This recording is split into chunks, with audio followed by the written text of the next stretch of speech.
Okay, so hello everyone, and thank you for attending the second edition of Cloud Conference, the virtual edition. My name is Diana Tataran.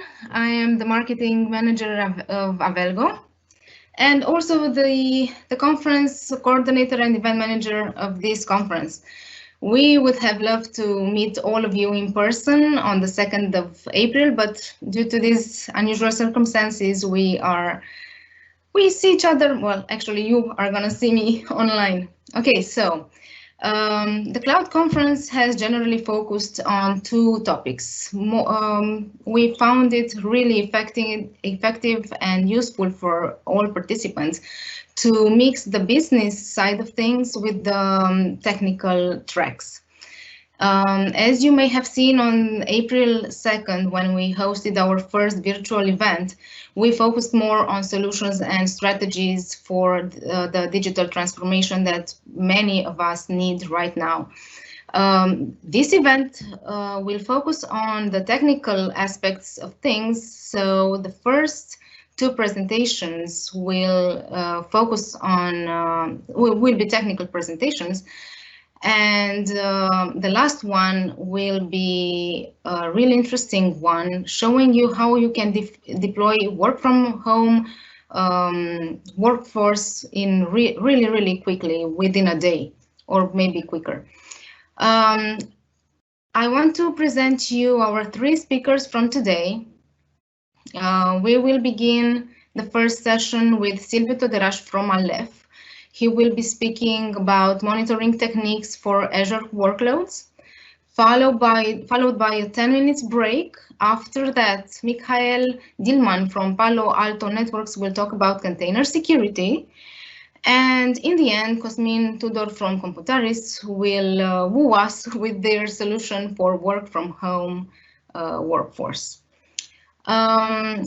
We thank our sponsors for being there for us and for understanding this situation, and we are happy to welcome them for the second virtual event. Well, let's go ahead and start the technical presentations, and I'm gonna invite Silvio to take on the floor. Thank you.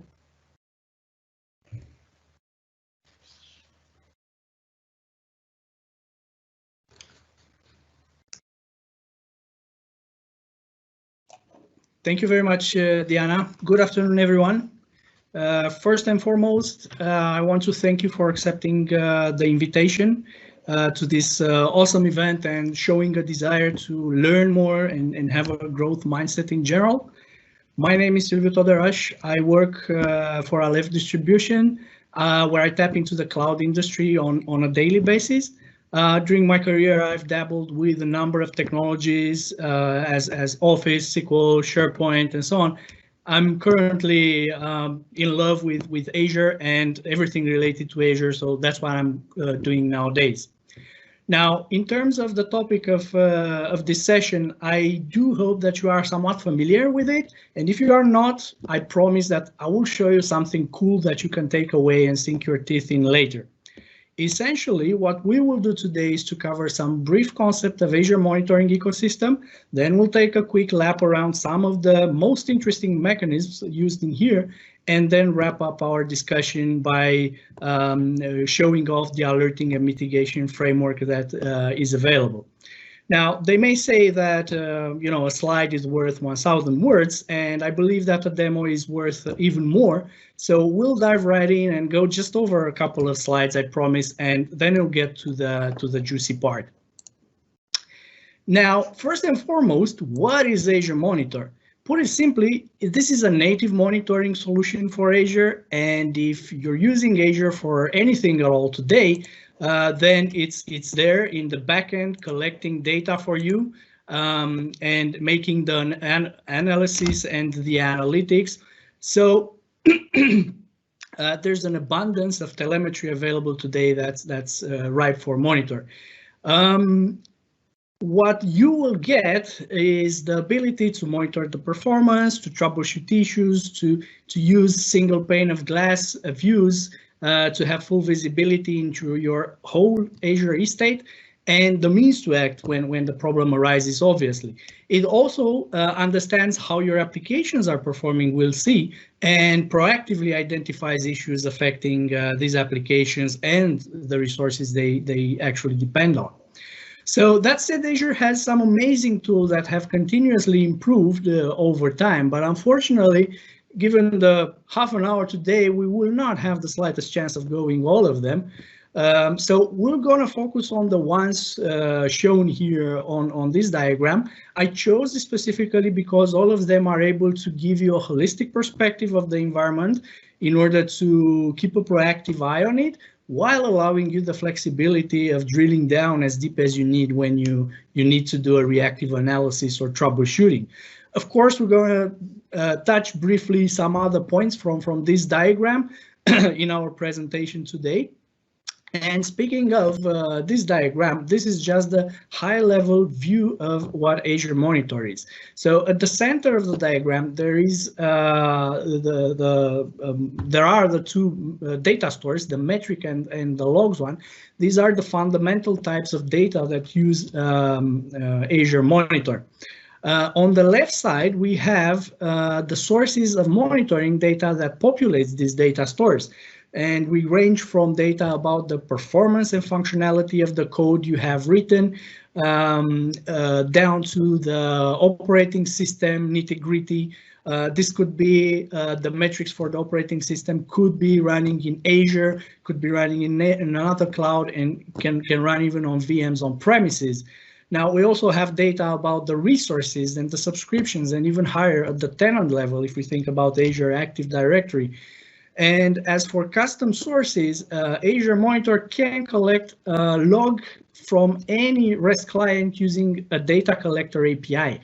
And this allows to create custom monitoring scenarios and extend monitoring to resources that don't automatically expose telemetry through other sources. And on the right side, we have the different functions that partially we're going to touch today that Azure Monitor performs with this collected data source, such as analytics, such as alerting, and even streaming to external system like SIEMs nowadays. So I mentioned a second ago the possibility of building or having a holistic view of your Azure estate, sort of a single pane of glass view by means of a very powerful tool, which unfortunately gets overlooked quite often. And you can achieve this by adding the things that matter to you most, the things that make sense for your workload in something which is called an Azure dashboard.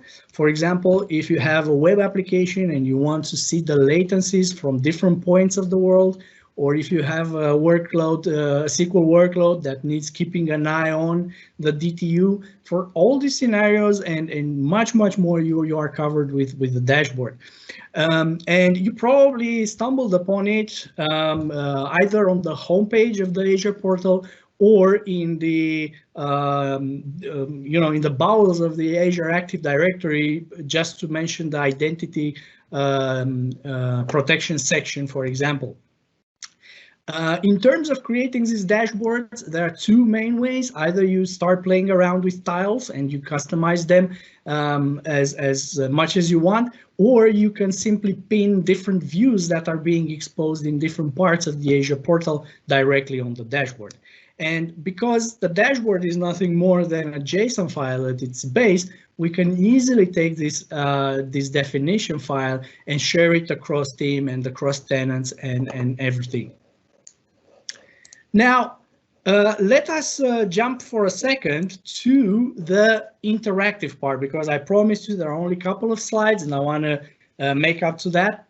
And this is where things get really interesting. And we'll start with the most basic resource that we can monitor, which is the virtual machine.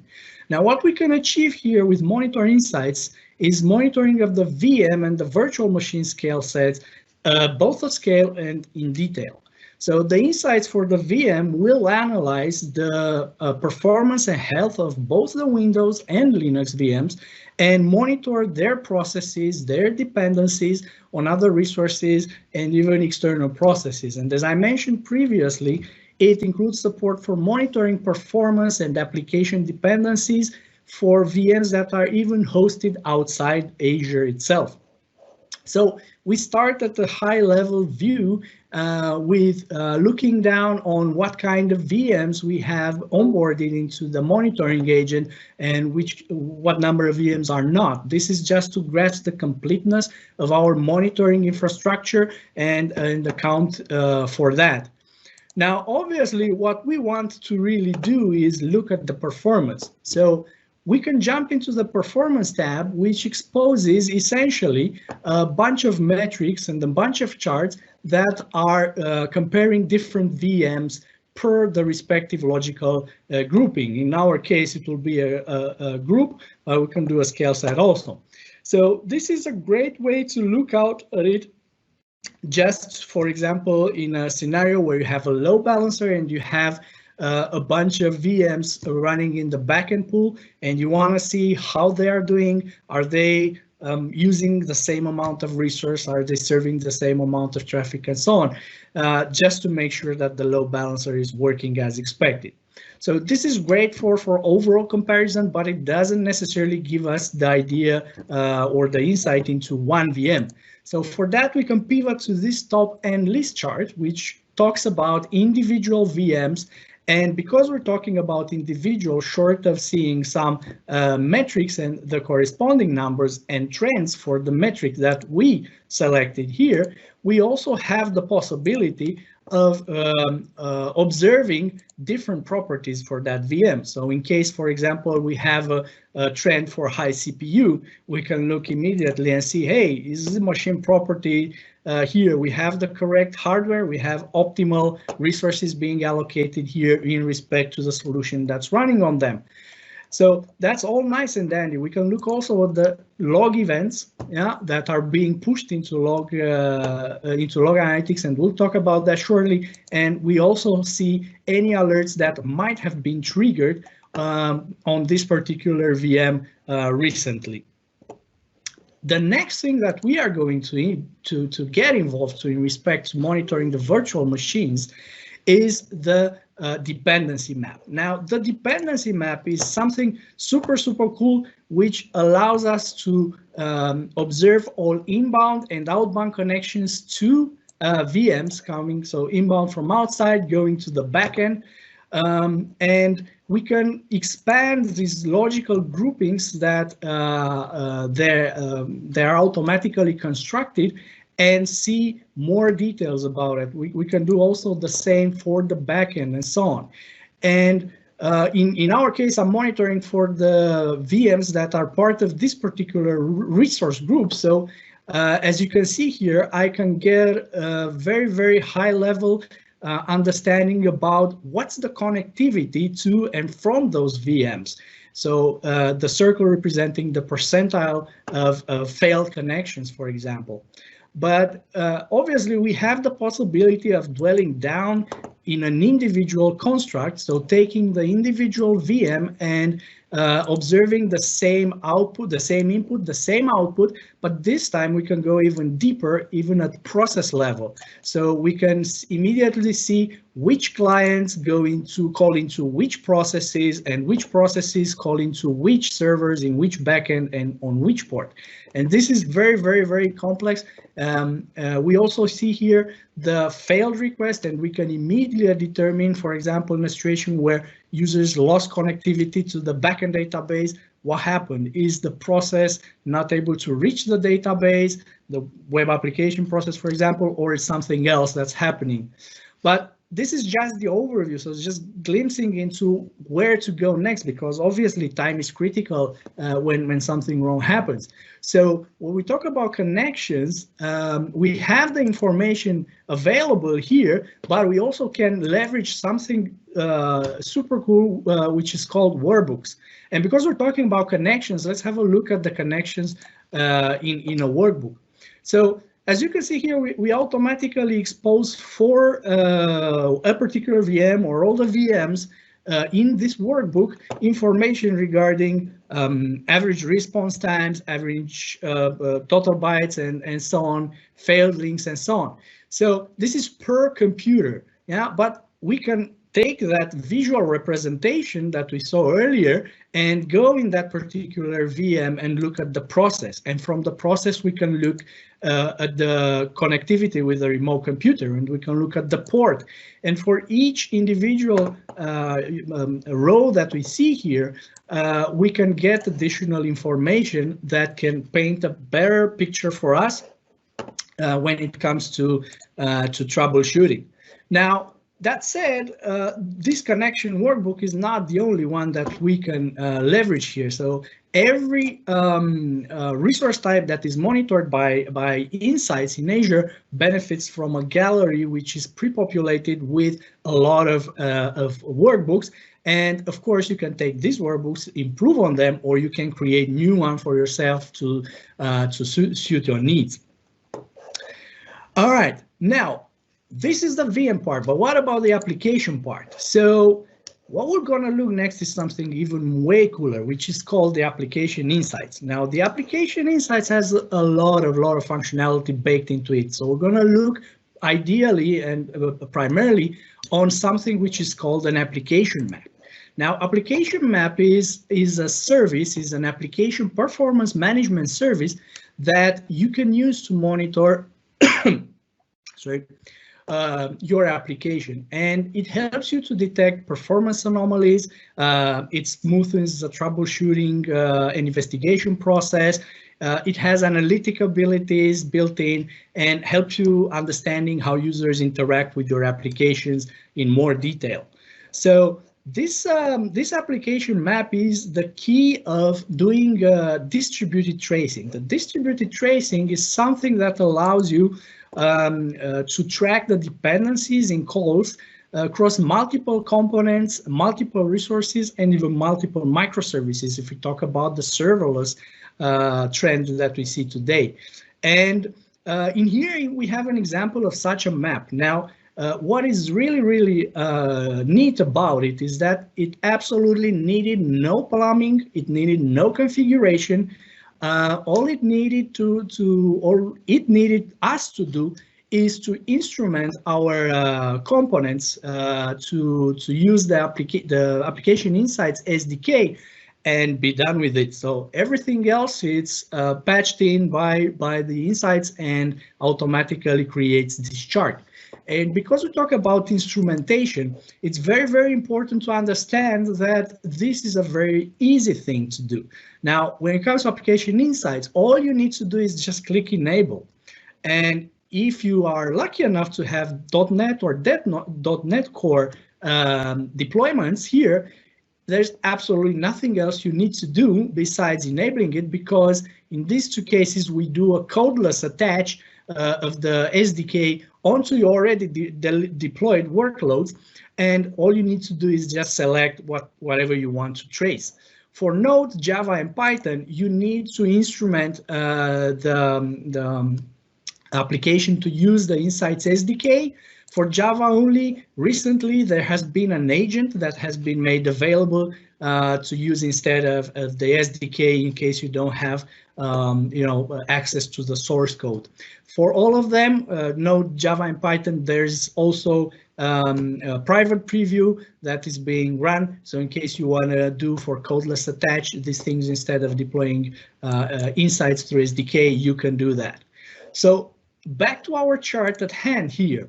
Let's look at it in more detail. Now, every circle here, every element on this chart represents one of the component of your solution.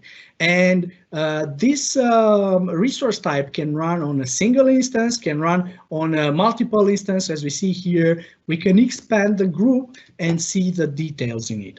Now, in respect to connectivity, we can also take a look and see very easy what kind of problems we have here. We have the connectivity showing us a number of calls, a number of failed requests, for example, and number of very long runners happening here between the two components.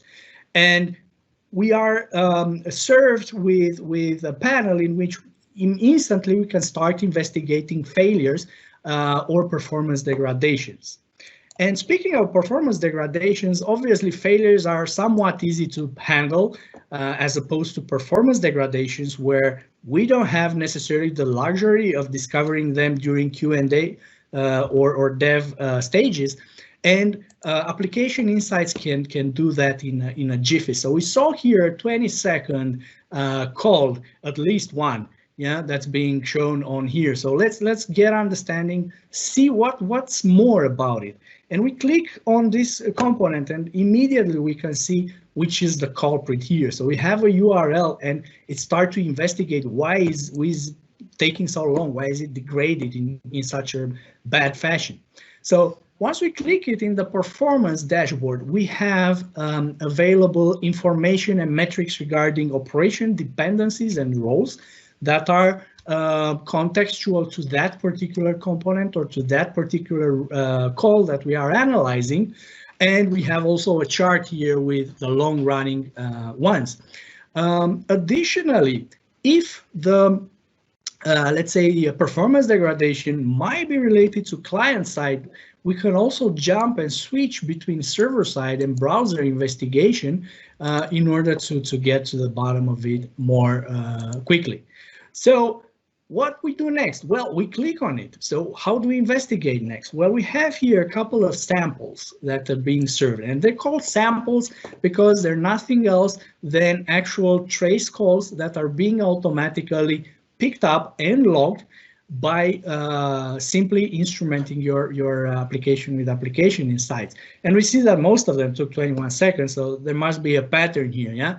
So let's click on one of them. So what do we get? We get something beautiful. We get an end-to-end transaction detailed visualization, which allows us to see for that particular request, which components were involved under the hood, what happened at each stage, what was the duration for each of them, and we have also the possibility of showing the exceptions if we have something available in this line.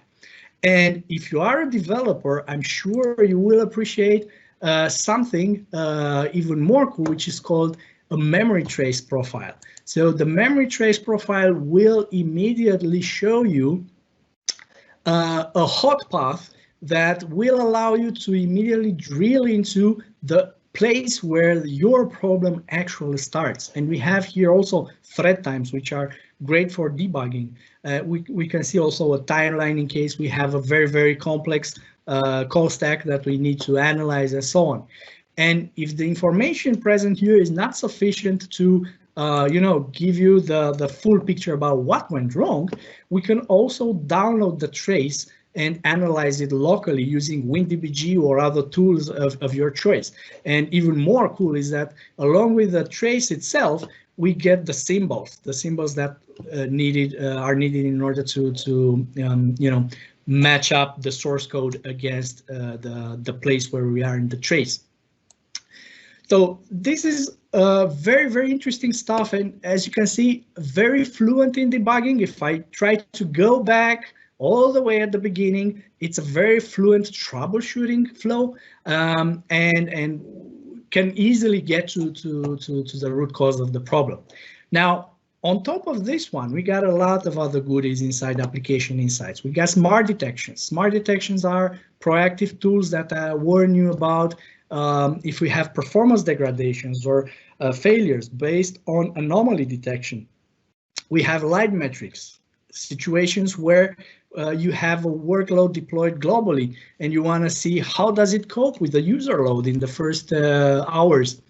If we talk about user behavior analysis, we also have user flows and retention tools that allow you to see how users are using that particular load. Where do they go? How are they interacting with it? How often do they come to a certain feature? And so on, things that help you to build a better service and to retain the users more and more. And we have also the impact, which is the awesome functionality that allows us to see what is the outcome, the impact of a certain page, of a certain call when compared with a different one. So everything here is all about user behavior. And if you are into that, it's a treasure here. And in general, Insights is a treasure. I'm not going to go over all of them here, but I'll leave you the guilty pleasure of discovering all this stuff yourself. Now, let's move on to the next thing. Well, we talked about application insights, which is able to do this stuff per application base. But what if your workloads are in containers? Yeah, so Microsoft implemented their own Kubernetes part here, but that doesn't necessarily mean that Azure Monitor is able to only look into the Microsoft implementation of Kubernetes. No, we can also monitor Azure Stack, so Kubernetes deployments in Azure Stack, or if you have Kubernetes deployments on-prem and they are managed by Azure Arc, you can see them here also, and you can monitor them here also. And again, we start with a very, very high level perspective of my clusters, what is critical, what is good, what is bad about them. And obviously it's not enough. So we're going to dig into the cluster that is being faulty. And we can immediately in the cluster overview pane, we get information about the health of the cluster in general, the node count, independent if it is user instantiated or it's a part, it's an outcome of a scaling operation, active pod count, and so on. And this gives us the overview, as I said, but of course we can dig even deeper into nodes and see in the nodes what is the status and health and other metrics for the pods and the containers inside the pods. And we see also the trends for those nodes and so on. So if we want to troubleshoot at container level, what can we do about it? Well, naturally we would, jump into that container, but luckily we now have the possibility of exposing the container logs directly into the portal itself.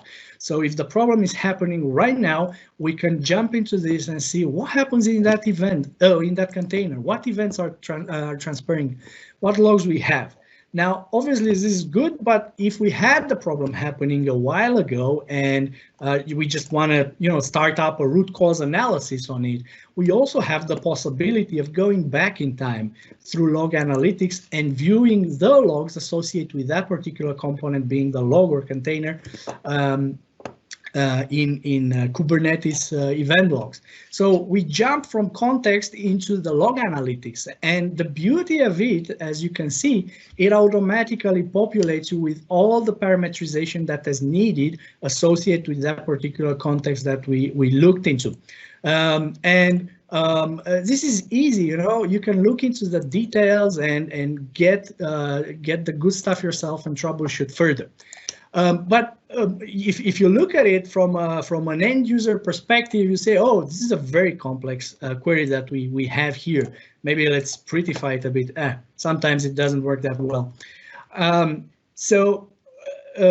newcomer might be deterred into or discouraged into using it because it may seem complex. Well, it is complex. You can create a lot of complex and powerful queries, but if you're a newcomer, you can also experience with the example queries that we have here. And Azure has done a great job into exposing sample queries.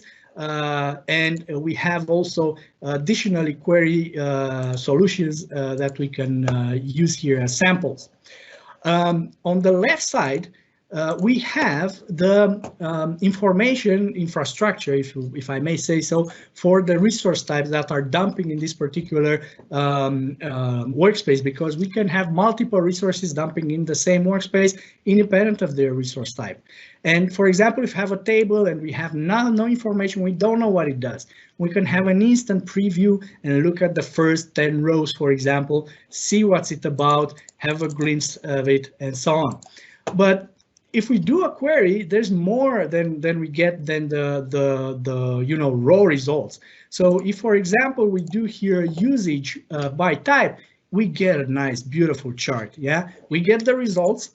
That's fine. We can dwell into them, but we get a chart also, and we can play with this chart and filter further and do whatever we want with it. And if you remember from earlier, I told you we can pin information to dashboard. for immediate usage and access. And that's what we can do with a chart, for example, here, pin it to dashboard. We can also export it to CSV or Power BI for, putting up in exec meetings or team meetings. And we can even take this query and create an alert from it in such a fashion that when it is run on a regular basis, if it discovers something outside of the ordinary, it can notify you instantly. Now, last but not least in our presentation is not less important, but it's a new comer to the Insights ecosystem. It's the Insights for networks, which is still in preview. And this is great for having a holistic view again against your network resources across the subscription or all of your subscriptions and so on. Now, another beauty thing about it is that, like in the application insights part and in the dependency map, there's nothing you need to do in order to get this stuff out. So everything is patched out. You get the results as is. So for example, let's look into this balancer, which seems to be somewhat degraded, and we can immediately see some metrics exposed here, like number of connections, number of attempted connections, and so on. But we can look also at the health of it, because that's what we came here for. So we have a history of health events here, and we can drill into each one of them and get an idea about what happened, when, why, and recommended steps. And if you want to do audit, you can download 𝗈𝗏 also and store for later. Now, workbooks again are a valuable tool, and again to the rescue. Now, they are depending on log analytics, and they get a bunch of information from there, as you could see from that complex query we had. And when it comes to load balancer, if we go into such a workbook, we get all the juicy information that we need to troubleshoot our problem, or at least investigate what went wrong. And we have sections here depending on the resource type that we have, that we are looking on. So if we look at the backend pool that it was complaining about, we get a bunch of very, very interesting visualization about the metrics and the respective values.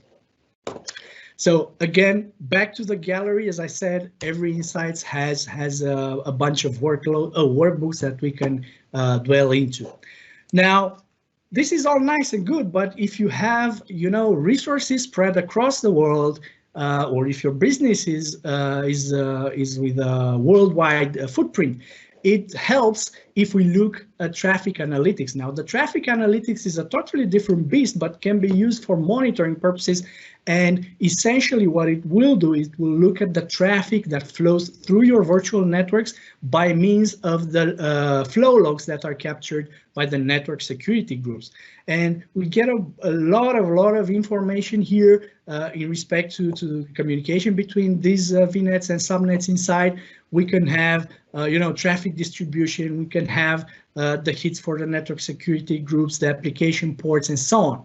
And if you really want to knock it out of the park in an exec meeting, you can also jump into the global view map. So the global view map will show what are your resources in the corresponding Azure data centers and Azure regions, and will show you what is the communication happening here, and I'm communicating with which resources, and resources communicate with which resources. So it will show you the flow of information, both for the benign traffic, both of malicious traffic. As we can see here, there's some malicious traffic that probably needs to be looked into, but is an awesome tool to get a glimpse of how is your worldwide communication going on between the resources. Now, this was quite a roller coaster. It was on fast forward, I fully admit. So let's take for a second. Let's slow down for a bit for the last leg of our journey. So ultimately, no monitoring solution in this world is going to be useful if no one is there to see the results. And if we see the results, what do we do with them? What can we do with these results? So Azure offers the full range instrumentation here. We start with a simple notification as first line of defense, powerful mechanisms like SMS, like a voice that can even reach you at edge. We enrich that experience with leveraging workbooks and various integration with tools that can create the awareness across the entire teams, not just across the individual. Both the developers, both the infrastructure specialists can benefit a lot from this here. And of course, we can create some customized emails and enrich them. Maybe we can create automatically a bridge when an incident is declared in such a fashion that your ops team will be able to instantly connect to that bridge and take this further. Now, talking about ops itself, nowadays there is more of a towards no ops philosophy going on. So we need to have something in the lines of mitigation and auto healing. So for scenarios where we really need to mitigate a performance degradation or an error by restarting a service or a server, and then we can take the root cause analysis, and we can use automation runbooks for it. We can scale, or we can mitigate the performance by using auto scaling that kick in at the right time. And last but not least, the operationalization part. Now, it doesn't pay off to, if you have maintenance windows, to get a bunch of alerts being deployed to your team and everybody wakes up. No. So we can do alert suppression. We can use action groups to target specific teams or specific individuals to do that. Now, we definitely can use everything here, but we can definitely use at least part of it to have a healthy environment. Now, in general, as you could see, it's something of a child play to go and instrument your resources and workloads and be able to take full advantage of the monitoring ecosystem. And after that, Azure tries as much as possible to offer you a crisp and clear answer as possible. You can take the right decisions based on that at the right time, instead of scouring through, mountains and mountains of unstructured data. So I encourage you to take this for a spin, the monitoring tool, and I'm sure you'll get a kick out of it. Now we'll take a short break in which you can refill your favorite glass of beverage, but I would encourage you in this short break to ask additional questions if you haven't done already. I will go over them and try to answer as many as possible. Thank you very much for your attendance here, and wishing you a great rest of the day ahead.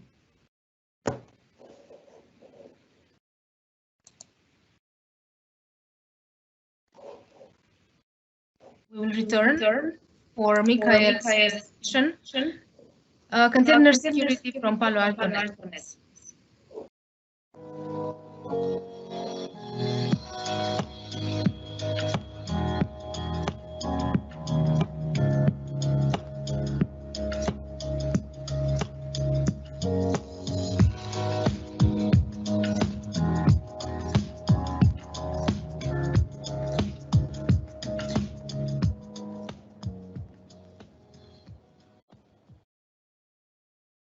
I should be coming through. Hello?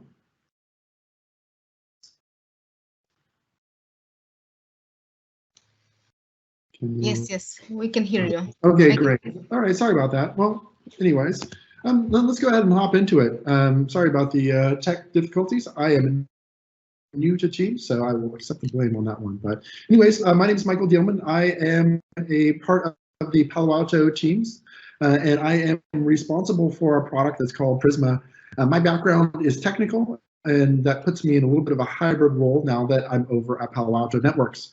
So just a little bit in terms of an agenda for our talk today. We're going to talk about Kubernetes and container security, some of the challenges associated with that, why it's becoming relevant, right? As we look at the ways that developers are developing apps today, kind of Kubernetes and containers are the root of that in the context of Azure. It sounds like there's a lot of Azure users on the call today. That's the AKS platform, or Azure Kubernetes Service. We're going to dive in on the shift left concept, and we're going to go into DevSecOps and really talk about what that means. And then I'm going to give you an example of the workflow and the integration points that are important for a shared responsibility model. But maybe I'll do just 2 slides on framing and architecture, and then we'll hop into the demo. So, a little bit of background. Palo Alto has been on a shopping spree. That's part of the reason I am here. I am a part of one of those acquisitions, and that was the acquisition of a company called Twistlock. Now, Twistlock was focused on cloud native security and basically protecting the next generation stack. So not only taking care of containers and Kubernetes, but also looking into things like serverless. Now, because of this, we've been able to aggregate all these technologies in a way that gives clients a single pane of glass as it relates to cloud native stack. And so we're taking the infrastructure components and the application components, bringing them into correlation with each other. And that's basically what 𝗠𝗏𝗏 is. So a combination of all these acquisitions. And that's a product I'm going to be demoing today. So as we move into the world of containers, we have some new problems. And this is one of them. We are moving from a world where we have perhaps hundreds of VMs into a world where we have tens of thousands or maybe hundreds of thousands of containers that are architected in complex microservices. Now, if we're doing microservices, then we need to find ways to organize this big rat's nest in a way that actually makes sense. And how do we do that? Well, we throw everything in a box, right? And as we all know, we don't really create or destroy complexity, we kind of shift it around, right? And Kubernetes is that key orchestrator that allows us to kind of take, organize more complex entities.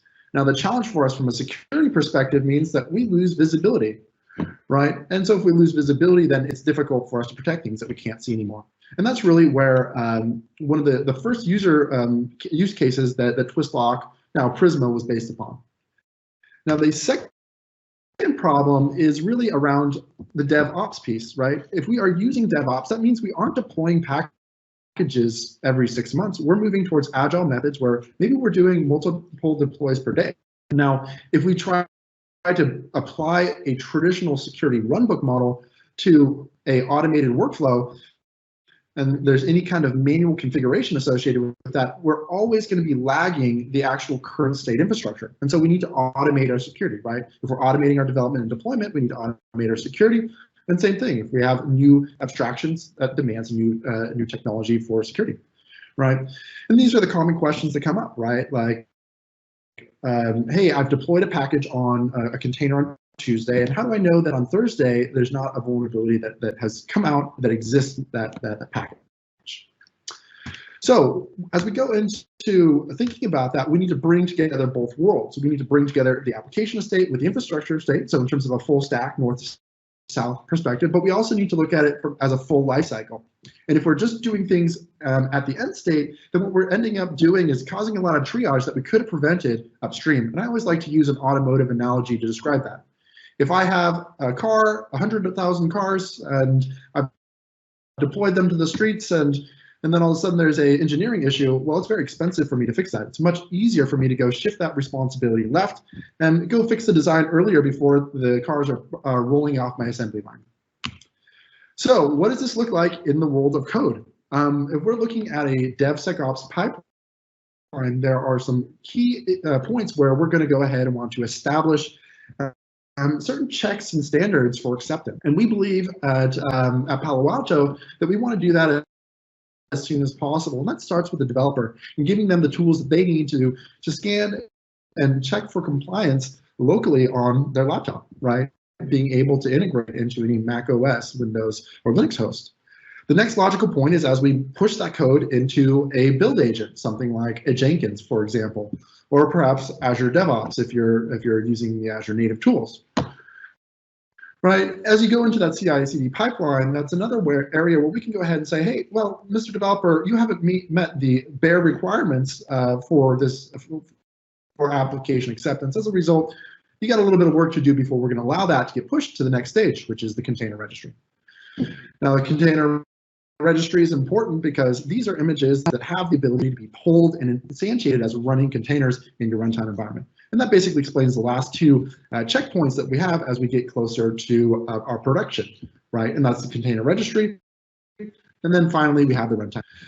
So with this, we also want to make sure that anywhere along this, we are sharing responsibility and providing the inputs and the relevant information needed about the types of patches or fixes that need to be made to the relevant owner, right? The days of us as a security operations team trying to reverse engineer code we didn't write just don't make sense, and they don't scale in the context of complex microservices. So we need a better model, and that's the shared responsibility model. It's an iterative approach. It's DevSecOps. It's shift left. So now, what am I going to demonstrate today, and what is 𝗠𝗏𝗏, and how does it actually help solve these? So we talked a little bit about the workflow here, right? And these are some of the key stages where we're going to protect at each stage of this and do this in a proactive and preventative manner versus a reactive and old approach. Now, the concept is really simple, right? What we have is containers are static, declarative, and immutable things.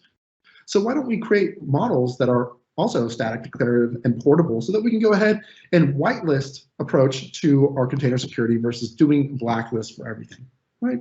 It's logical. It's the only way that we're going to be able to automate and have a model that helps us address the moving target problem. So what's the product that we'll talk about?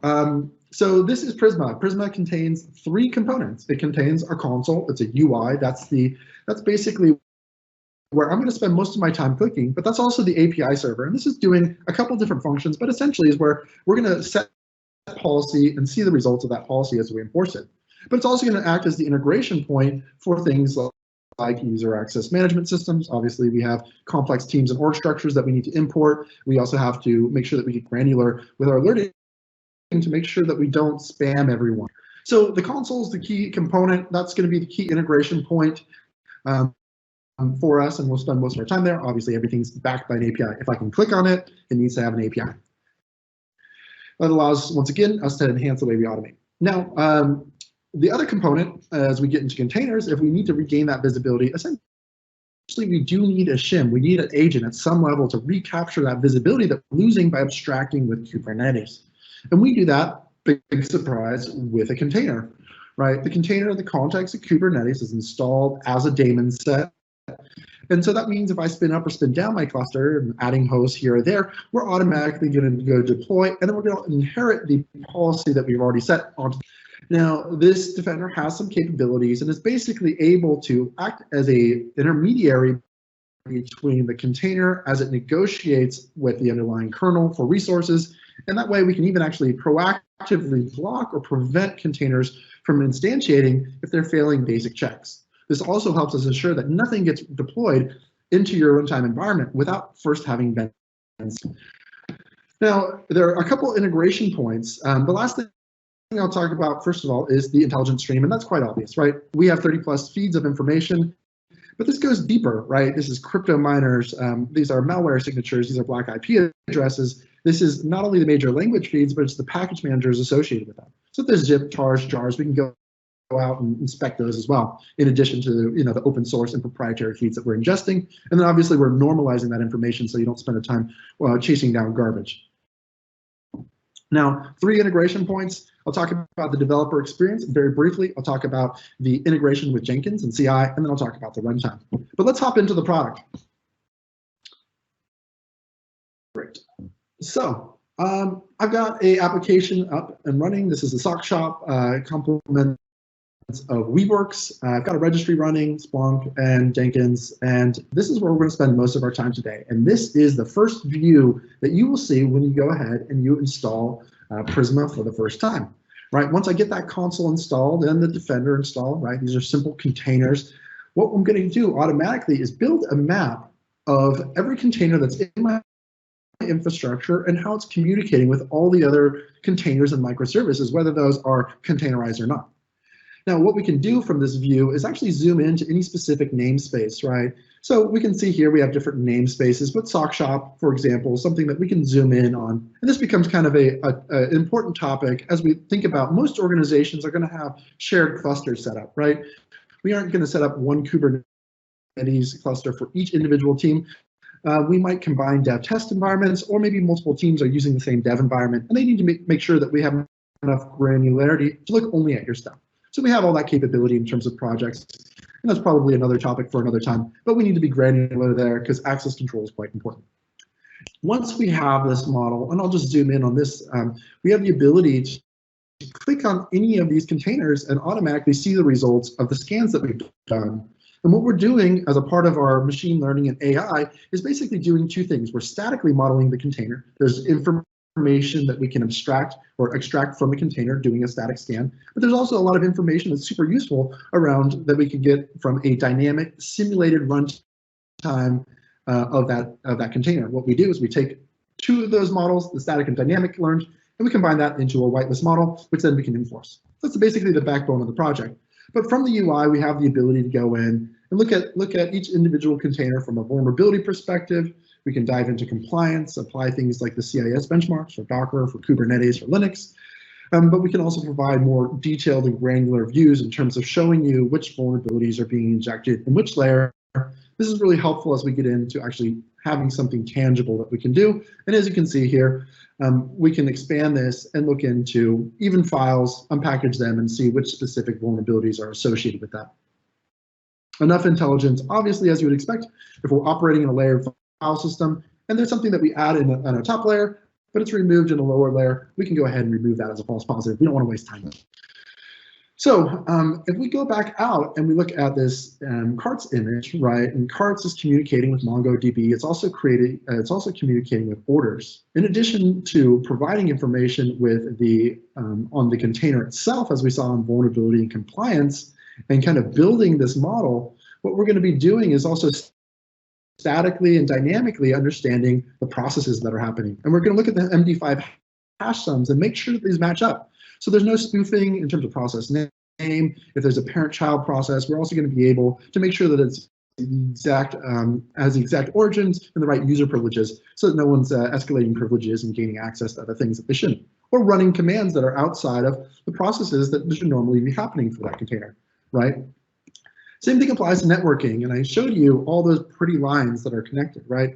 If I tried to manually configure IP tables to describe a very complex situation in, or network architecture in the context of a microservice and Kubernetes, it'd be more difficult. And then if I add, for example, a network overlay into the mix, it gets even more complex. That's why we need to use automation. But we provide the information that you need to go visualize those containers, visualize the network connections between containers, and then create policies based upon layer 3 and layer 7 WAF type capabilities from a container firewalling perspective. But we aren't going to go into too much detail on that, but it's there. Same thing applies to file system, right? We want to make sure that if new files are paths are opened, we want to be able to block and alert those. Think file integrity monitoring for containers.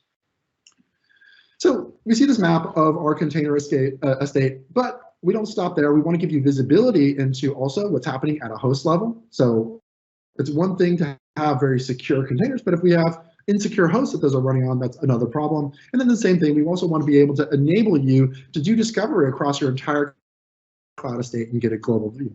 So you can see right from the beginning, you have the way to dive into very granular view at multiple levels and zoom in on the things that are most relevant and important.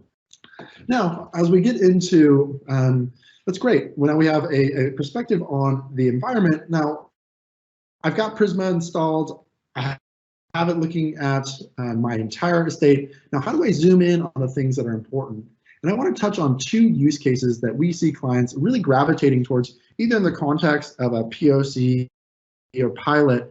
And basically, as the first thing I want to do to begin working A, my vulnerability debt, and then B, setting some really simple policies in place so that I prevent the bleeding, right? I want to stop the bleeding. I don't want bad stuff to get deployed in the first place. So I need to go take some proactive steps to put some gates in place and make sure that we don't have a huge influx of dirty applications going and making their way into my prod environment. So I'm going to start with as far up the chain as we can go. And that's really in the context of a developer laptop, right? We have this nice thing that is called, it's a little client called the 𝗠𝗏 binary. And what that enables us to do is basically access all the vulnerability information, all the policy information, all the compliance information that we've set in the console, and actually bring that down onto a local developer laptop and scan images that might just be sitting locally on my hard drive. Right, I have an example here where I went ahead and I executed this in advance, but I can see all the information that I need in terms of the CVE, the rating, the version, the status, when this was fixed on, if it's, and this gives developers, even before they kicked off the CI job, the visibility into their applications.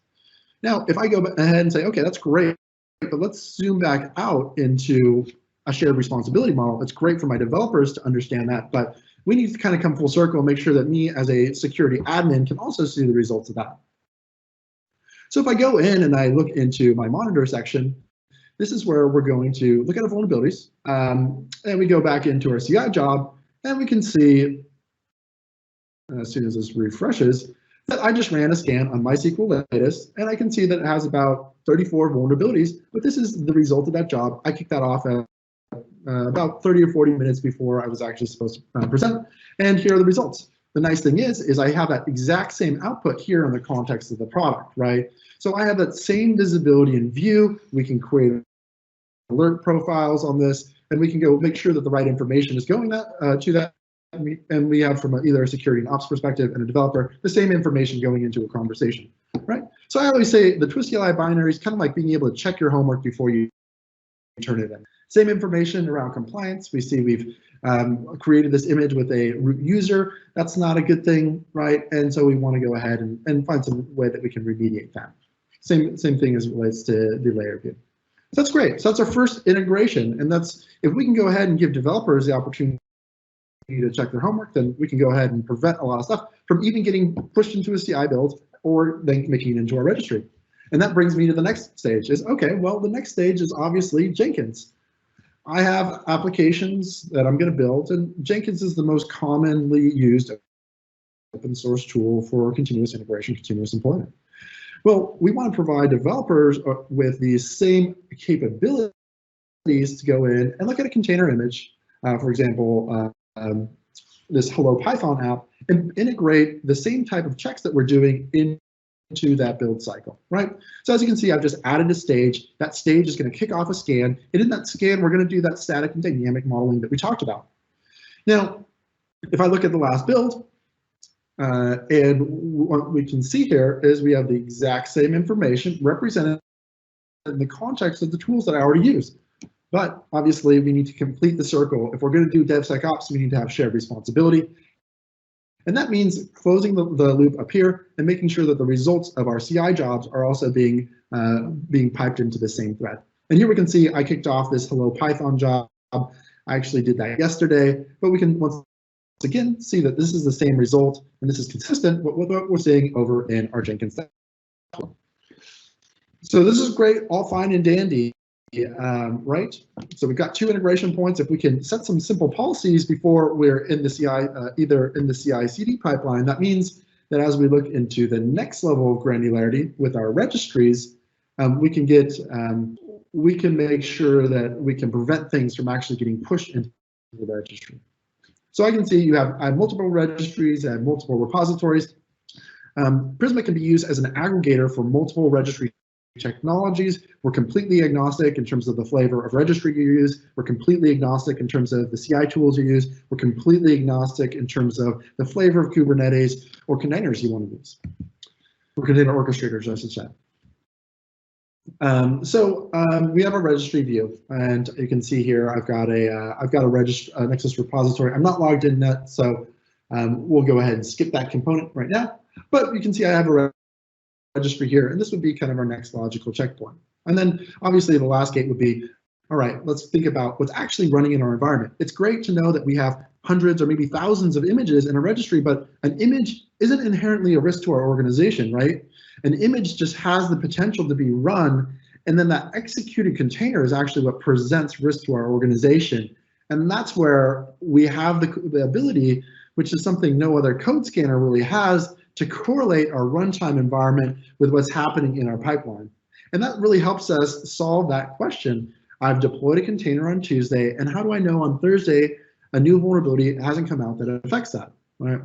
So we want to bring this into correlation and be able to focus on basically images that are deployed and prioritize those. And so we can either view that as a deployed image view here, or we can look at this really nifty tool, which is the Vulnerability Explorer, which is your top 10 based upon the risk factors that either affect the CVE itself, whether those are exploitable, how many times that container is instantiated in your environment, and how long it's been running, right? That's how we can generate a really accurate risk score, and then also show us the images that are actually being affected by that. If we go in and click on one of these, we can see we're going to be able to provide you with a very detailed risk tree in terms of the specific application, the container that was instantiated, and the specific host that is being run on and container node. We'll show you if there's a fix. We'll show you information about that. We can link you to the CVE itself. But then we're also going to provide this risk profile and show you why we prioritize this, right? If it is a instantiated container and there's a vulnerability that affects the networking piece and the container is exposed to a network, then obviously that's one that we want to prioritize. So this is a second level type of forensic information that we provide clients with to enable them to go ahead and prioritize thousands of images in their environment. So that's great. Now that's still a lot of images, right? A lot of vulnerabilities. It's a tire fire. It's very dangerous. It's depressing. Where do I start? Well, our recommendation is just to do one very simple policy that gets you down to the things that you can actually fix at one time. And we do that with policies. What we can do very simply is go ahead and create a vulnerability policy. And we can say, we're going to do this for all of our images. I'm going to add a rule. And this rule is going to be a test. And we're only going to want to view the critical and high with vendor fix. So if we go ahead and we say we can add some notes here, but what I want to do is basically associate an alert threshold. So I only want to see high and critical, and then I'm going to go ahead and block anything that's critical from actually being instantiated. Once again, if I wanted to get granular and say this specific container or these images or this host or in this particular Kubernetes node or these particular account IDs or labels, we can be very granular. So if we have a dev environment, maybe we want to have more permissive policies than we do in a test environment, right? And we can do that with collections or different projects. But this is really kind of where the magic happens is I'm going to do this very simple checkbox, apply only when a vendor fix available. If there's an exception, I can create that. And this is the second little tidbit, right? I can say, oh, I'm going to give a grace period, right? And so I'll say, hey, if it's in 14 days, then it's okay. We're going to let that run. We're going to give our developers a little bit of time to respond. So I'm going to go ahead and save on this. If I jump back into monitor, I go into vulnerabilities. Voila, I'm only looking at the things that have a vendor fix available and are high and critical. Well, this is something I can actually start with, right? So this is one of the first things that clients will do. I'm going to go in and I'm going to remove that policy really quick, but you can see how I've instantly narrowed down to the things that are important and that are running in my environment that are high and critical and I actually have a vendor fix. Pretty good, right? So let's go back and look at the other one that's a major, and this is around compliance, right? That's the other big thing that organizations will look at. And they want to have compliance gates that make sense so that I don't have dirty containers or non-compliant or overprivileged containers actually popping up in my environment. So let me go ahead and remove this policy really quick. I'm going to go ahead here. And delete. All right. Now, defend compliance. Same thing applies to compliance, right? As we looked at monitor, we have vulnerabilities here. We also have this compliance tab, and we can go through the same views, right? We can look at compliance from a snapshot of what's running in our environment. We can look at it on a container level. We can look at it on an image level. We can look at it at a host level. We can create trusted stores for images to make sure they're coming from trusted sources and people aren't just pulling random stuff down from Docker Hub, for example. And so we can create trust groups and golden images and all sorts of good stuff. But I don't have enough time to talk about that today. If you want more, we can go into that for another session.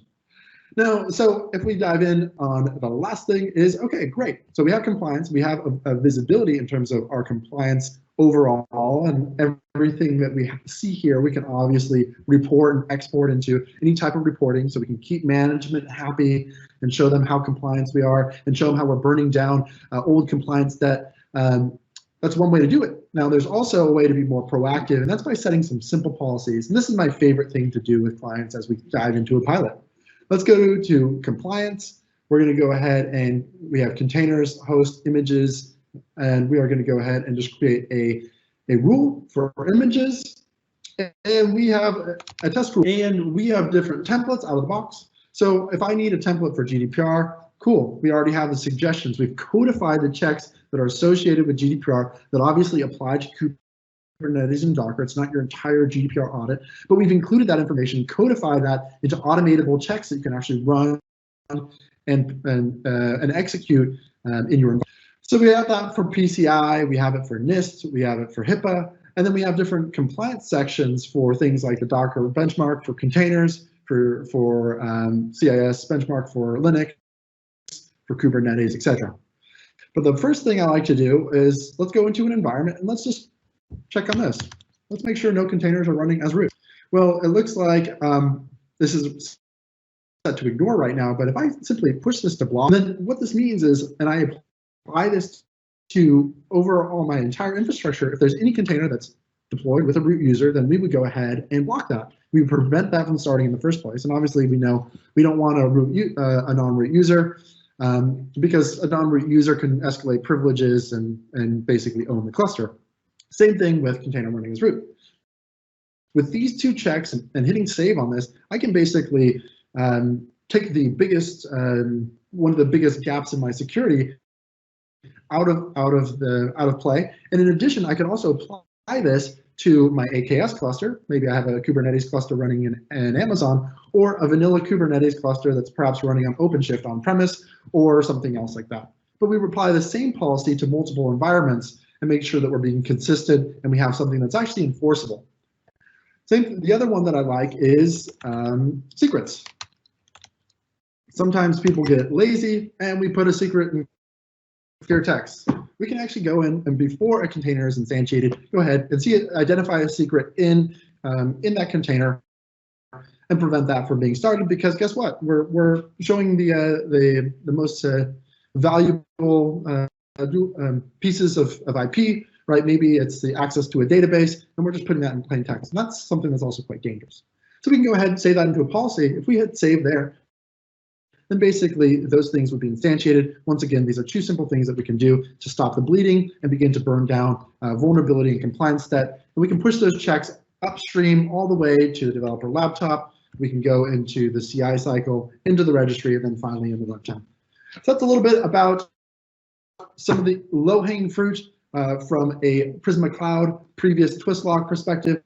I'd be happy to answer questions or set up time with clients afterwards to go into more detailed demo, but thank you so much for the time and attention.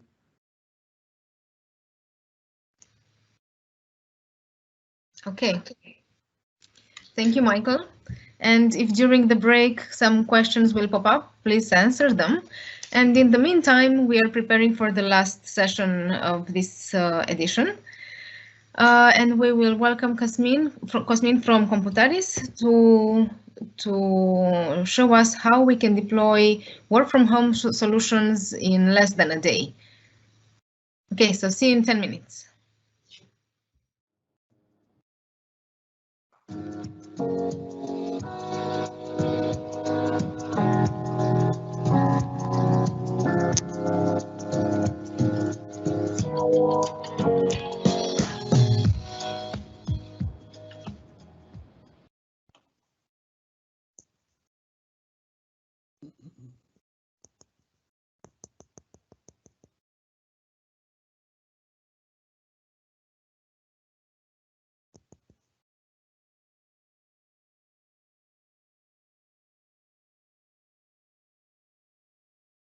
Can I start?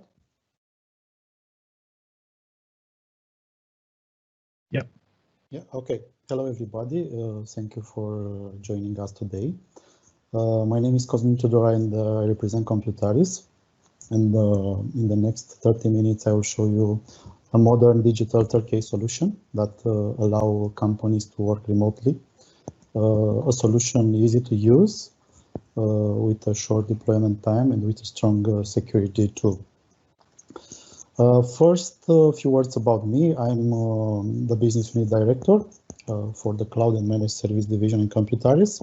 I previously worked at one of the top integrators in Romania, being responsible for 2 business units specialized in on turnkey infrastructure solution and cloud computing solution, and of course services as well. So I have a good experience with cloud technologies. Cloud technologies helps companies in their digital transformation by helping streamline business process, allow customer access new markets, modernize customer interaction and optimize cost for the services and product that they offer. A few words about our company. We are a British company with over 25 years of experience in digital technologies and digital transformation based on the innovative technology, and the cloud represents one of our priorities. We are specialized in the development of customized software solution, and we've worked in the last 25 years with top companies worldwide. As you can see, we have a global presence with offices in Asia, Malaysia, Philippines, and India, in Europe, Romania, Moldova, Poland, Switzerland, and UK, and also in the US and North America. We have a great experience with over 1,000 projects successfully delivered to clients in over 18 countries around the globe. And also, we have big development centers located in Romania, Poland, and in Moldova. We are part of the group of companies located in the US, our system, with a global presence in 20 countries and over 3,000 employees.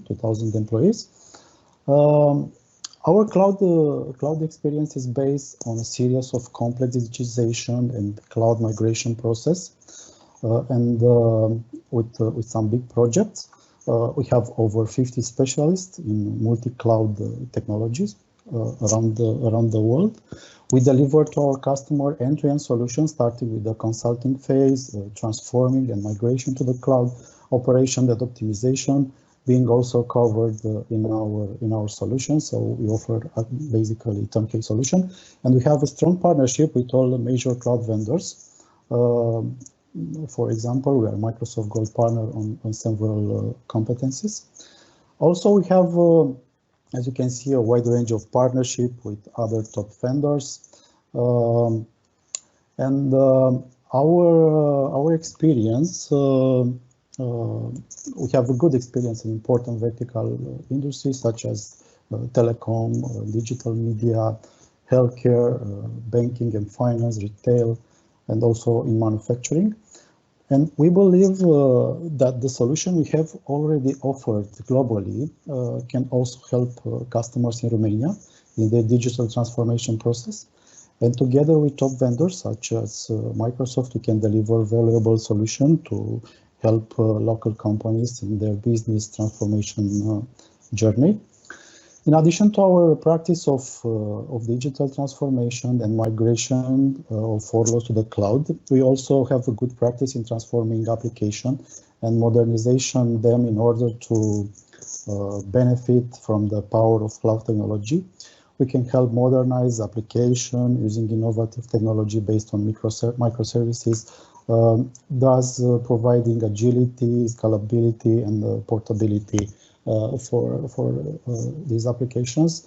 Also, we are using DevOps practices to develop and the business application, and in such way, applications become more agile and efficient, and they can deliver in a short time the transformation of application and services to business needs, and of course to the new market requirements.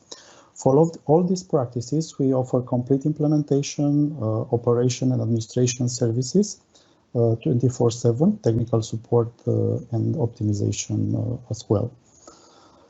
As previously mentioned, I will present today in the following slide a solution that we propose as support for companies during this period.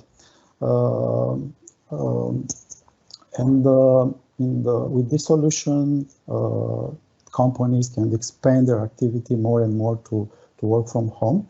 At the same time, this solution, as you will see later in my presentation, can respond to the needs of many other market verticals or various scenarios that involve mobile workforce, geographically dispersed, and with specialized workloads. We are living a very special period of time, and we are facing today a completely new situation generated by the COVID-19. The world and the way we work, we interact both personally and in business has changed fundamentally. The 2020 outbreak has prompted many companies to begin remote working arrangements. Even those companies that did not consider this option before. Usually, in a normal situation, working from home or any other place than the office is initiated by the employees who want to be more flexible and effective. But these days, the health crisis has prompted many companies to begin remote working, even those that didn't consider this option before. For instance, in the banking sector, due to the security and compliance factors, employees were not allowed to work remotely and were not even provided with laptops. Even in the government sector, the current situation has generated the need to have a safe and optimal solution for working remotely. And in the last 6 weeks, for example, we have the series of discussion with customer in the government segment, but also in the other segment, such as utilities, insurance, or the healthcare. The transformation of working and working from home has become a priority on their agenda. We have worked with some of these clients of proof of concept, and we are in advanced stage of discussion for the implementation of such solution. And we have seen this trend not only in the local market, but also in other markets in Europe or America. And recent studies also show that many companies will adopt and transform their way of working, even in business sectors, where in the past this did not seem possible. Of course, also after this healthcare crisis, because now the remote working is the new normal, and business need to provide secure access to internal applications, to data and IT resources for their employee in a very short time. Let's see now how can we meet these needs, because the new normality implies that a large percentage of companies were forced to work remotely. Businesses must overcome several challenges today. Implementing a classic solution for secure remote access to company data and application is not a simple action. Involves significant effort and time. The management and operational cost of such a solution is very high. The scalability of the solution is not easy to achieve. Ensuring a high security involves a lot of effort and very good specialists, and it is not always easy to achieve. Security problems often occur. The experience that users have might be different from the office when they are working in the company building. But it can be frustrating for users, which at the end reduce the efficiency of their work. Solution based on classical remote access VPN connections were not intended for a widespread use. Their main purpose was to ensure access to a limited number of mobile users or partners or collaborators. And it is not a simple solution and involves significant upgrades in the data center infrastructure, which leads to high cost for both OPEX and CAPEX. And finally, the company cannot provide a sufficient number of laptops for all their employees. But what if you could have a solution that meets the needs of the company to be a scalable solution, cost-effective, and without initial cost of investing in infrastructure or software? An efficient solution for users and to offer them a good experience, similar with their experience in the building office. A safe and easy, a solution that is safe and easy to be operated and managed. Our solution, the solution proposed by us meets all these needs and requirements. It's a simple and reliable solution that allows secure access to company resources, data and application in a short time. We offer access to both virtualized desktop systems, similar to those that users normally use in the company office, secure and easy access to the company's applications and services too.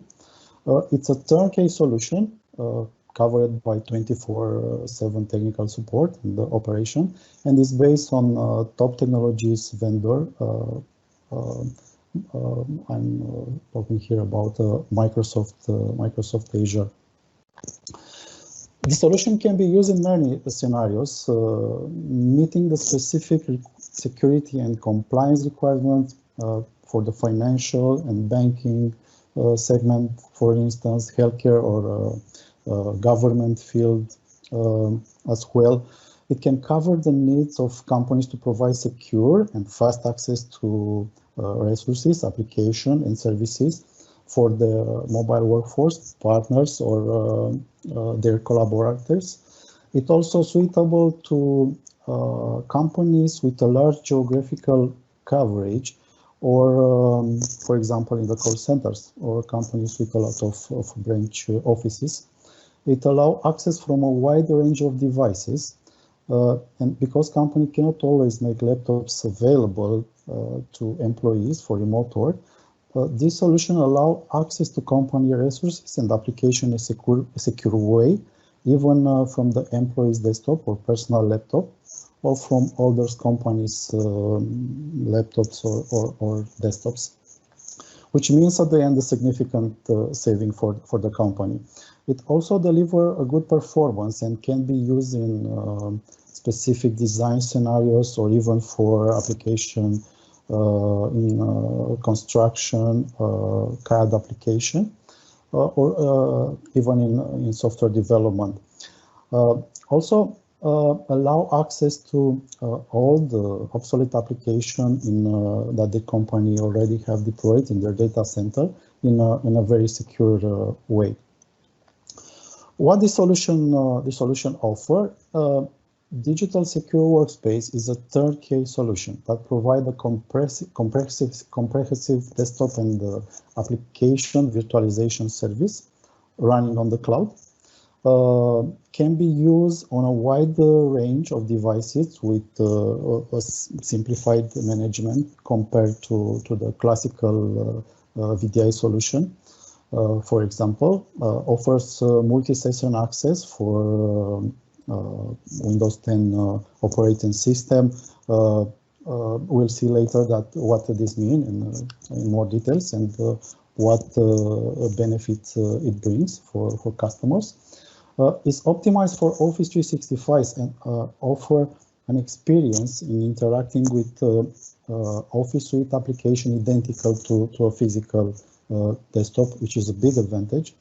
Moreover, although we are talking about virtualization in cloud, the experience of using audio or video calls, for example in Teams, is extraordinary. We have no latency or delays for Teams traffic, because it is directly redirected to the Azure infrastructure. Of course, it has enhanced built security.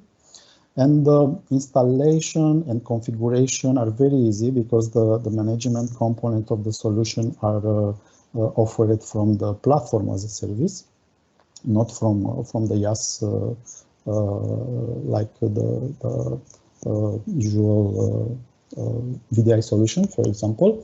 Also, the scalability is very fast. And finally, because it's a turnkey solution, fully covered by technical support, administration, and operation, the customer has the possibility to focus on his business activity and does not need specialists to manage such a solution. Few things about the architecture of the solution. The compute, networking, and storage layers are managed within the familiar Azure portal. Also, the roles and the management components of the solution are delivered as a PaaS. This is a huge benefit because now we don't have to worry about issues like network brokering or gateway management, which at the end means low operation costs. The overall solution is fully covered by us, Computaris, including the user management part, golden images for virtual machines, roles, permission, and so on. And we are using also Azure Active Directory, and in this way we can easily connect to the on-premise resources. Basically, if we look from another perspective, we identify three main components of the solution. The solution core management, which is in the middle, that contains roles such web access, broker, gateway, and SQL database. On the left, on the right, sorry, we have virtual machines and application. Also attached services such Active Directory and new FX logic technology, which allow user profile isolation. It's a new technology provided by Microsoft. And on the left, we have the client access, which offer the possibility of connecting from a wide range of devices, Windows or Mac OS, and also from several browsers or Android devices, which is it's also a great experience for end users. As previously mentioned, the installation and configuration time of such a solution is incomparable to the classic VDI solution. In the past, I've had the opportunity to install and configure complex VDI projects with hundreds of workstations, and I can tell you that is not an easy job and requires a long time, both for design phase, but especially for the installation and configuration. And also, the operation administration is demanding and comes with several changes.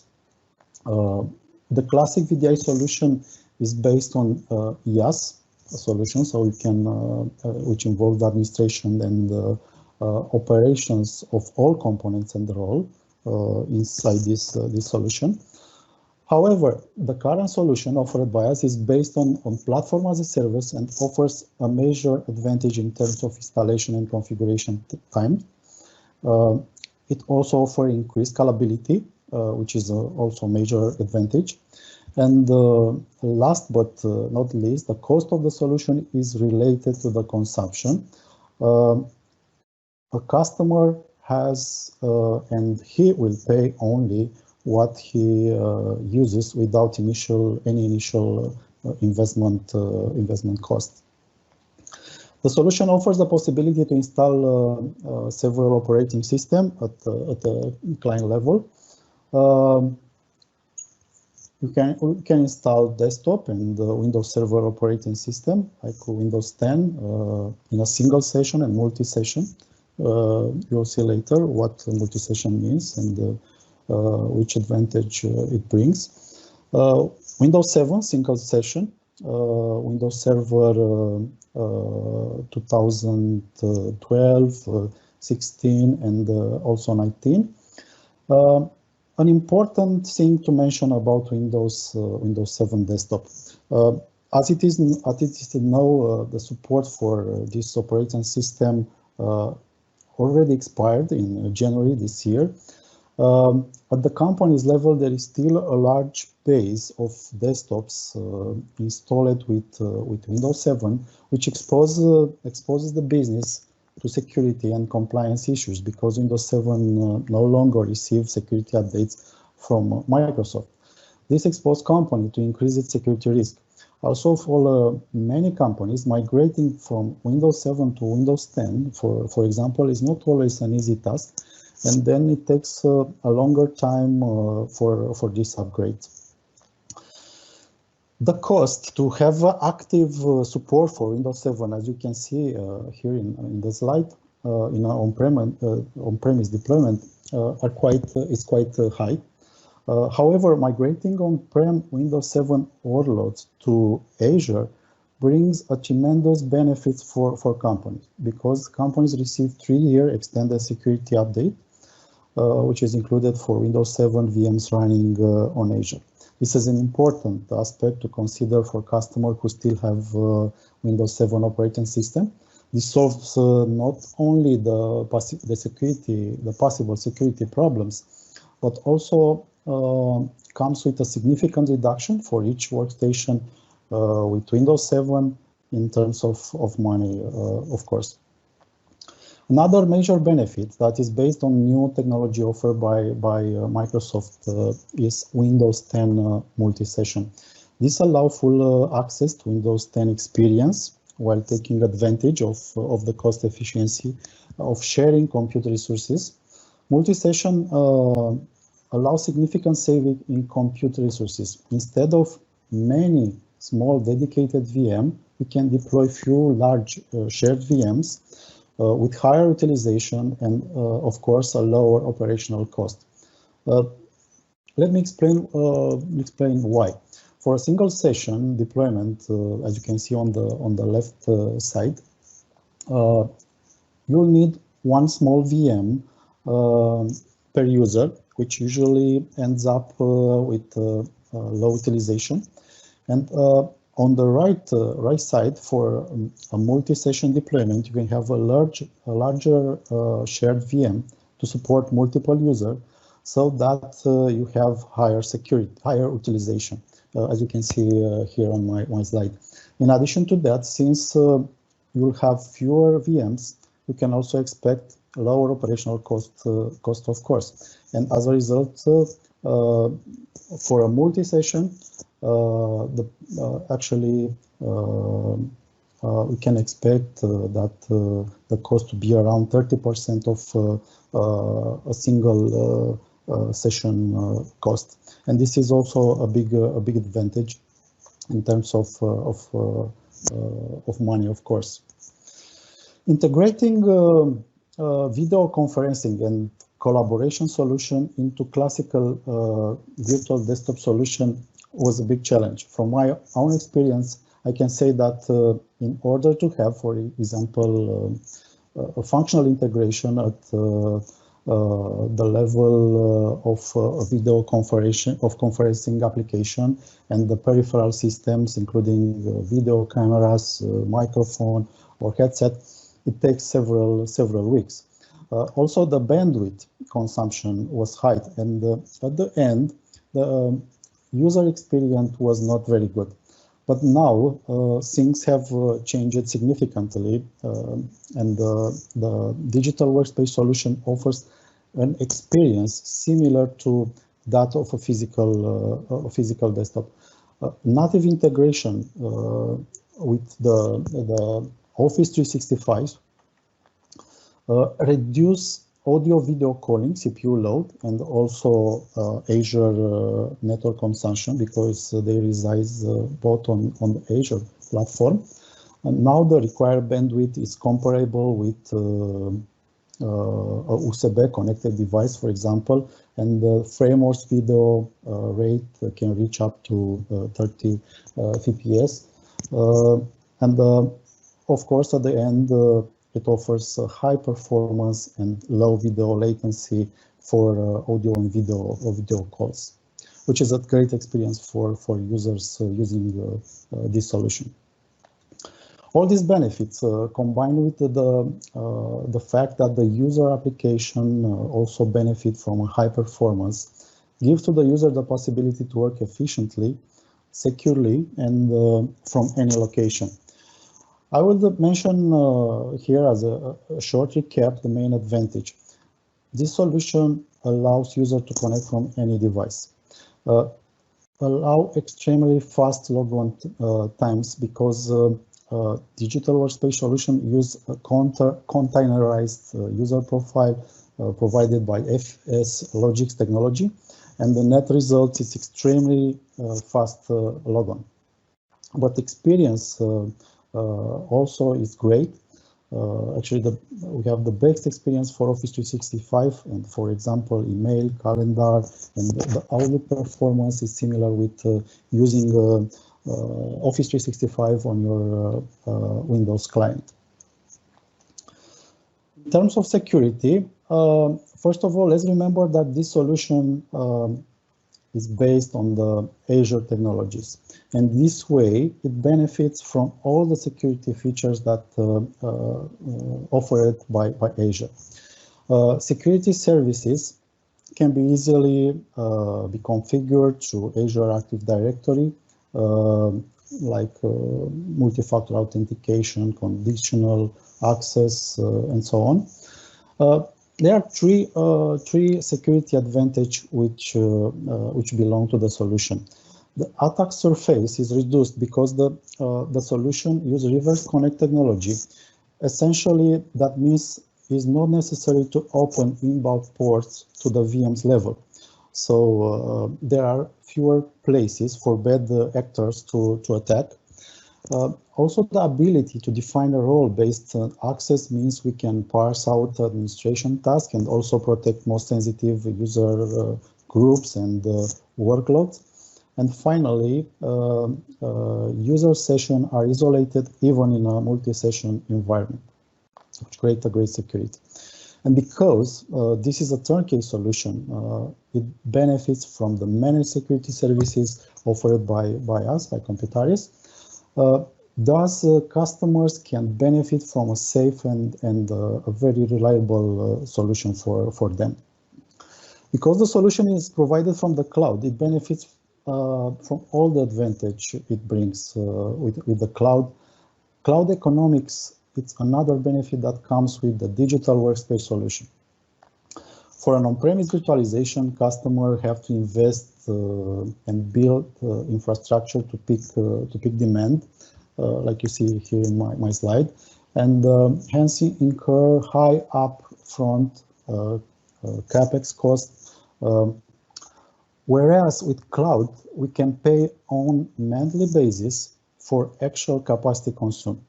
Cloud is more efficient and cost effective than on-prem because you can avoid large upfront financial commitments and deployment projects. The initial cost invest are practically zero. You can match capacity to operational needs. In on-premise infrastructure, this would involve investment in IT systems, a long duration in the acquisition process, configuration, management, and of course, then operation of the entire infrastructure. The solution we propose significantly reduce cost and scalability and improve scalability.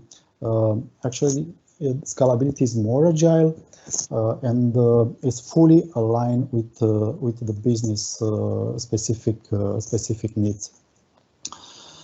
You can align IT, hardware, and software and services with changing business requirements, and also you can have a very good visibility on cost. You can get accurate departmental cost charge and the cost of goods alignment too. Being a turnkey solution, we help each client in identifying the best technical option so that in the final price is optimized for him and for his business needs. The offer for such a solution includes the components and services provided by Azure, of course, the eligibility requirements and our services for design, installation, and configuration of the solution. But at the end, customer receives a complete solution at an excellent price. Our value proposition is based on our experience of over 25 years in technology and services with top global customers, a high quality process that translates into software and services that brings value to customer solution, at optimal and predictable cost. 2, we are offering a scalable solution. Our experience with clients from several verticals, like telecom, banking, retail, healthcare is also a big advantage. The possibility to have access to a large number of talents through our large geographical area is also a good differentiator. We guarantee to our customer a high return of investment. And last but not least, a fast time to go to the marketing for our solution and services, which is better for the customer too. As some important key takeaways of the solution. With digital secure workspace, employees can have secure access from any location with an experience like in the company office. Productivity is not affected, whether we work from the office or from home, as many of us do these days in the context generated by COVID-19. Native integration to Office Suite and high performance for company application. It is suitable for both small companies and large companies, does not require initial investment in infrastructure or software, and is cost effective. The customer pays depending on their consumption. And it's a turnkey solution delivered by us, which means that the design, implementation, administration, and technical support are included. We are being the only point of contact for the customer. And other end, I would like to mention that we offer, by accessing this QR code or at the link mentioned below, the QR code, 3 days of free consulting, and we can also deliver a POC free of charge for the solution. For the first 3 customers who sign up. So hurry up. We are waiting for you to register and approach this solution together in detail. Also, other clients interested in technical discussion, because I'm not a technical guy, or who want to better understand the solution, can access this link to register, and they will be contacted by my colleagues as soon as possible to set out a discussion about our solution.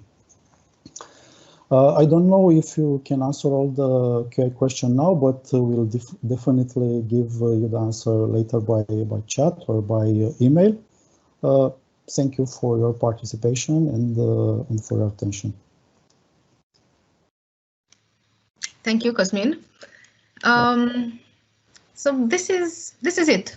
This is it for today, for the second edition of Cloud Conference, and we'll keep you posted with the, well, actually, we can share the date for the next one. It's going to be 11th of June, same hours, and we're going to get back to you with the recording for this event if you want to revisit some sections of the presentations, or if you want to share share the event with your colleagues. And we will announce the new agenda as soon as we get the chance. Thank you, everyone, and stay safe, and see you next month. Bye.